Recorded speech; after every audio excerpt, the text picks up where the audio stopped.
It's time now for our press review. I'm joined in the studio now by Antonia Kerrigan. Hi, Antonia. Hi there. Let's start with those rapidly approaching French legislative elections. Last night, Prime Minister Gabriel Attal came head-to-head with left-wing and, the far-right challenger ahead of Sunday's vote. What were the highlights of that TV debate, according to the French papers?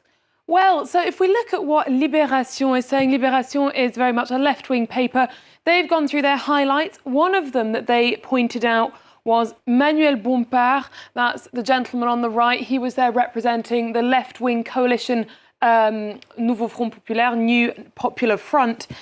Both of his opponents in this debate were really dressing him as a law and order laxist. And they were calling for a return to authority on matters such as schooling and an approach to delinquency.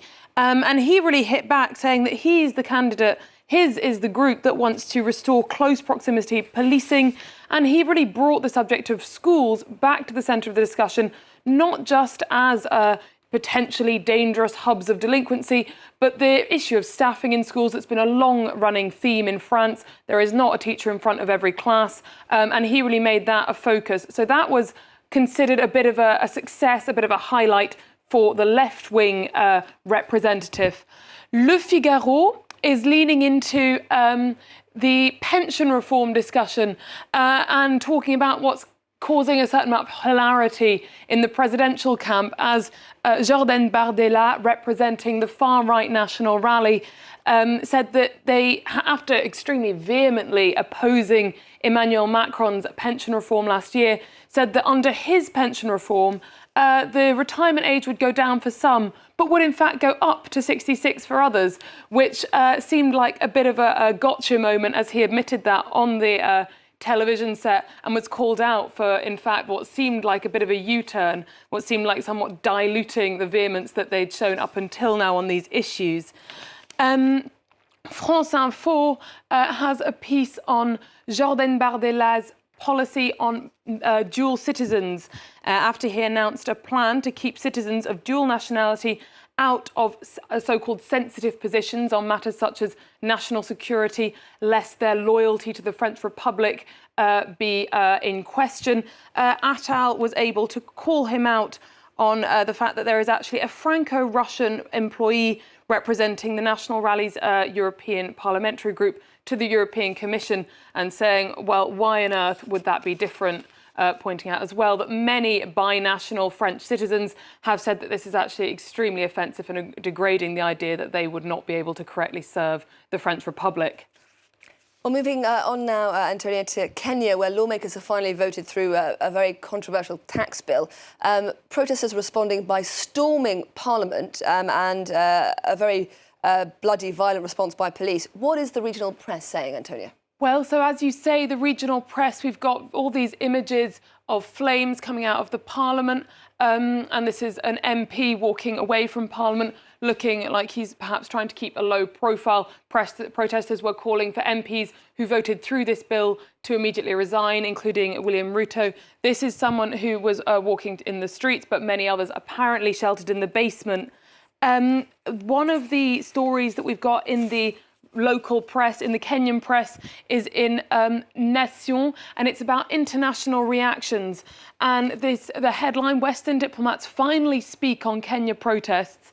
It's saying that Western diplomats have been extremely slow to respond to this because they're a little bit uncomfortable. US, UK, Canadian and various EU allies have finally spoken out, but this piece said they're remaining tight-lipped on some of the issues. They are calling for restraint by law enforcement after international NGOs like Amnesty International have said there has been an extremely heavy-handed police response. But after the US elevated Kenya to the status of major non-NATO ally on Monday, this piece points out that, in fact, none of these speakings out again about the protests, about the situation in Kenya, have really called into question William Ruto's extremely controversial tax bill. You've got a similar message coming out of the New York Times explaining that this is quite a difficult time now for the US to really speak out against the Kenyan government, having just heavily financed Kenyan troop deployment to Haiti. And as we've said, elevating the status of Kenya as an ally. So William Ruto is all of a sudden a much less comfortable bedfellow for the Democratic president. We are now just 1 month away from the opening ceremony for the Paris Olympics on the River Seine, no less in the heart of Paris. A lot of excitement, also, it should be said, a lot of suspense. It certainly should be said. So in Libération, we have this headline, the high flow of the Seine making waves. And if you look at this graph, you can see this is the average by month in terms of the flow on the Seine. This is the average for June, and this is where it actually is. So we've got extremely high rate of water going through the Seine. Too much water in a river, not always a problem, but with a slow procession of boats planned that will need to be able to manoeuvre, could be difficult in very fast-flowing waters. Some are already saying that it's going to be a failure, an embarrassment, etc. The Paris City Council said those people are making a soap opera out of it. So perhaps we're being alarmist. We'll have to wait and see. Well, also taking place in the Seine, at least in theory, swimming, another big question mark as we head into the Olympics. Absolutely. In this double-page spread in Aujourd'hui en France, you've got Paris already dressed up for the Olympics, and on the side you've got the water of the Seine still raises questions. It's been a question mark for a while. There was a lot of scepticism when this plan was announced to have the swimming in the Seine. 1.4 billion euros of work have gone into making the Seine swimmable. However, water tests on the 1st and 16th of June revealed that there is still too much E. coli and too much Enterococcus faecalis. That in layman's terms is fecal matter, and that's due to storm drains overflowing and mixing with sewage when there is high rainfall. So there are backup plans. They built in some time in the planning for postponements of events and for holding more events in a single day if necessary. Another option would, of course, be to turn the triathlon into a biathlon, although many of the athletes would, of course, be, I'm sure, very unhappy if that were to happen. Once again, maybe we're being alarmist. Hard to say. There's a huge amount of French pessimism, of course. It's also it's such an interesting and unusual story. Why wouldn't we talk about it? But certainly E. coli in a swimming venue seems like no laughing matter.